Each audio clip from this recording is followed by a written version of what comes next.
सोलापूर जिल्हा परिषद आणि पंचायत समिती निवडणुका अगदी उत्साहामध्ये पार पडल्या आणि आता मतमोजणीला अवघ्या काही वेळामध्ये सुरुवात होती. राष्ट्रवादीचे जिल्हाध्यक्ष उमेश पाटील हे स्वतः कुरुल गटामधून उमेदवार होते. दादा, खरं तर कुरुलची निवडणूक प्रचंड गाजली.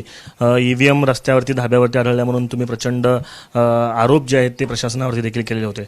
कशा पद्धतीची संपूर्ण निवडणूक राहिली आणि निकालामधनं काय अपेक्षा आहेत आता? निवडणूक खरं तर खूप चांगली झाली. प्रचारामध्ये जनतेचा खूप प्रतिसाद आम्हाला मिळाला आणि मी स्वतः कुरुल जिल्हा परिषद गटामधून निवडणूक लढवली. माझ्या सभांची गर्दी आपण सगळ्यांनी पाहिलेली आहे. 10-10 हजाराचा मॉब हा माझ्या सभांना त्या ठिकाणी जमत होता. विरोधकाच्या सभेला 200-300 लोक येत नव्हती. यावरून जनतेचा प्रतिसाद जो आहे तो माझ्या संदर्भानं आणि माझ्या बाजूनं पूर्णपणे झुकलेला दिसत होता. त्यामुळं विरोधकांनी पहिल्यांदा प्रचंड मोठ्या प्रमाणावर पैशाचा वापर केला आणि या बाबतीमध्ये अनेक पुरावे देखील आहेत. फ्लाईंग स्क्वॉडच्या संदर्भामध्ये आम्ही सगळ्या मतदारांना अवगत करण्याच्या करता जे कोणी पैसे वाटप करताना पकडून देईल त्याला 1 लाख रुपयाचं बक्षीस आम्ही जाहीर केलं होतं. त्यामुळं फ्लाईंग स्क्वॉडवर एवढे फोन आले, त्यांचे फोन कॉल डिटेल्स चेक करा फ्लाईंग स्क्वॉडचे. त्याच्यामध्ये 400 ते 500 लोकांनी त्या ठिकाणी त्यांना फोन केले, कारण आम्ही बक्षीस जाहीर केलं होतं 1 लाख रुपयाचं. याचा अर्थ पैशाचं वाटप सुरू होतं. एकाही ठिकाणी फ्लाईंग स्क्वॉड जे आहे ते गेलं नाही, एकाही ठिकाणी गेलं नाही. मग ते कशाला नेमलं होतं?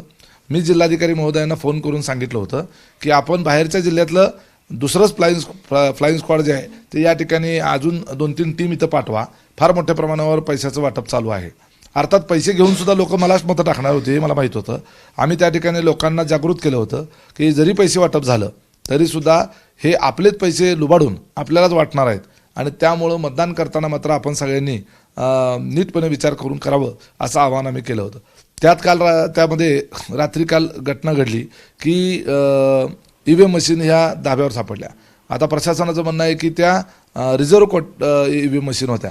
रिझर्व्ह ईव्हीएम मशीन जरी असली, ईव्हीएम मशीन असली तरी ईव्हीएम मशीन हे रिझर्व्ह बँकेच्या नोटा छापायच्या मशीनचं जेवढं गांभीर्य आहे किंवा ते मशीन जेवढं सेन्सिटिव्ह आहे, जेवढं रिझर्व्ह बँकेचं नोटा छापण्याचं मशीन हे सुरक्षित ठेवलं, प्रिंटिंगचं मशीन जेवढं सुरक्षित असायला पाहिजे तेवढंच हे ईव्हीएम मशीनसुद्धा सुरक्षित असलं पाहिजे. कारण 6 वाजल्याच्या नंतर, मतदान बंद झाल्यानंतर जास्तीत जास्त अर्धा-1 तासाच्या आत ते कंट्रोल रूमला पोचलं पाहिजे. त्याचाही विशिष्ट प्रोटोकॉल ठरलेला आहे. त्या प्रोटोकॉलनुसार ते पोचायला पाहिजे होतं. ते पोचलं नाही. ते मशीन रात्री 12:30 वाजेपर्यंत हे प्रायव्हेटली बाहेर होतं, ते खाजगी गाडीमध्ये होतं. त्या मशीनच्या प्रोटेक्शनची काहीच व्यवस्था नव्हती, पोलीस सोबत नव्हता आणि ते एका ढाब्यावर बिअर बारच्या तिथं सापडलं.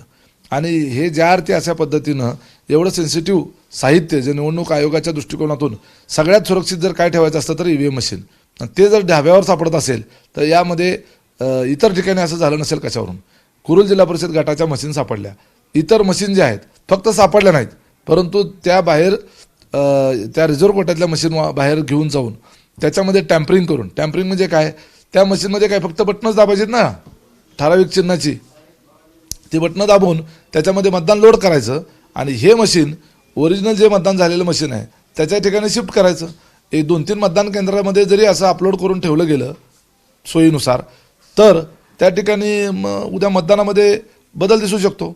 आज आता ही जी मतमोजणी होती आहे ह्या मतमोजणीमध्ये आता हे पारदर्शक झालं आहे कशावरून? हे फक्त कुरुल जिल्हा परिषद गटाच्या मशीन सापडल्या म्हणून मर्यादित कुरुल जिल्हा परिषद गटाचा विषय कसा असू शकतो? हे सगळ्या महाराष्ट्रात घडलं नसेल कशावरून? हे सगळं जिल्ह्यामध्ये घडलं नसेल कशावरून?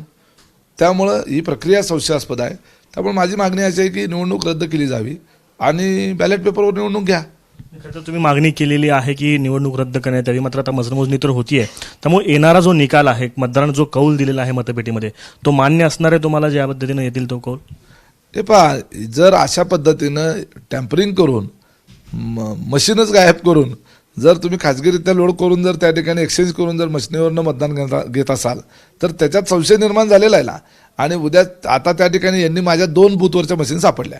बाकीचे राहिलेले जेवढे बूथ आहेत, बरोबर आहे, जेवढे आहेत साधारण 30-35 असावेत म्हणजे बूथ, तर त्या बूथवर मला सगळं चांगलं मतदान जर झालं असेल तर तरी त्या बूथच्या जोरावर मी निवडून येऊ शकतो. उत्तम जानकरांनी माझ्या मशीन ज्या आहेत ह्या मॅन्युप्युलेट करायच्या आधीच सापडल्या ना. त्या मॅन्युप्युलेट करायला चालल्या होत्या कुठंतरी असं समजायला जागा आहे, म्हणून तर मी त्याची चौकशीची मागणी केली. उत्तम जानकरांनी माळशिरसच्या निवडणुकीच्या वेळेस सांगितलं होतं की मी जरी जिंकून आलो असलो तरी देखील माझा संशय ईव्हीएमवरती आहे, त्यामुळे निवडणूक फेअर घ्यावी किंवा बॅलेट पेपरवर घ्यावी. निकाल अजून यायचा आहे, मात्र असं समजा जर तुमचा विजय झाला तरी देखील तुमचं असंच म्हणणार आहे की तुम्ही ईव्हीएमपेक्षा बॅलेट पेपरवरतीच ही निवडणूक झाली पाहिजे पुढं? हो, 100%. जगातल्या फार प्रगत असलेल्या आपल्यापेक्षा 50 वर्ष टेक्नॉलॉजीमध्ये पुढे असलेले देश आज बॅलेट पेपरवर निवडणूक घेतात. मग आपल्या भारतातच काय त्यामध्ये अवतान दिलेलं आहे का? ईव्हीएमवरच घेतलं पाहिजे. जर ईव्हीएम मशीन ढाब्यावर सापडतं ह्याचा अर्थ काय? म्हणजे ते पूर्ण सुरक्षित नाही आहे ना. जर सुरक्षित नाही आहे ते एखादी गोष्ट, तर मग निवडणूक पारदर्शक नाही आहे असा त्याचा अर्थ आहे. निकालाला आता अवघे काही वेळ शिल्लक राहिलेत, कारण मतमोजणी झाल्यानंतर निकाल हाती येईल. किती खात्री आहे विजयाची या सगळ्यानंतर, सगळं घडलेल्या प्रकारानंतर? मला 100% विजयाची खात्री आहे. जनता माझ्या सोबत आहे. मी धाडसानं माझा स्वतःचा मतदारसंघ सोडून कुरुल जिल्हा परिषद गटामध्ये त्या ठिकाणी गेलो, कारण माझा मोहोळच्या जनतेवर विश्वास आहे. आणि माझ्या विरोधामध्ये खुद्द राजन पाटील यांनी सुद्धा निवडणूक लढवायला नकार दिला.